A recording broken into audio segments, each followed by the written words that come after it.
நம்மளுடைய வாழ்க்கையில் நம்ம போகக்கூடிய பாதையில் இன்னொரு மனிதன் நம்முடைய பாதையை தீர்மானிக்க முடியாது. பிறர் நம்மளை புகழ்றதோ இகழ்றதோ, பிறர் நம்மளை உயர்த்துறதோ தாழ்த்துறதோ, பிறர் நம்மளை கருத்து சொல்றதோ விமர்சிக்கிறதோ இது நம்முடைய வாழ்க்கையுடைய முடிவு செய்யாது.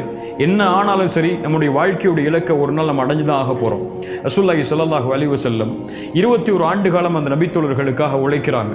உழைச்சி மக்காவுக்குள் நுழையிறதுக்காக அழைச்சிட்டு வர்றாங்க. மக்காவுக்குள் நுழையும் போது அந்த இணை வைப்பாளர்கள் தடுக்கிறாங்க. மக்காவில் உள்ள இணை வைப்பாளர்களுக்கும் ரசூலுல்லாஹி ஸல்லல்லாஹு அலைஹி வஸல்லம் அவங்களுக்கும் உடன்படிக்கை நடக்குது, ஹுதைபியா உடன்படிக்கை. அந்த ஹுதைபியா உடன்படிக்கையை எந்த நபித்தோழரும் விருப்பத்தோடு ஏற்றுக்கொள்ளல. ரசூலுல்லாஹி ஸல்லல்லாஹு அலைஹி வஸல்லம் தன்னோடு இருக்கக்கூடிய சக மனிதர்களுடைய விருப்பம் தான் முக்கியம்னு சொல்லி அந்த உடன்படிக்கையை விட்டிருந்தாங்கன்னு சொன்னால் மக்காவுடைய வெற்றி கிடைச்சிருக்காது.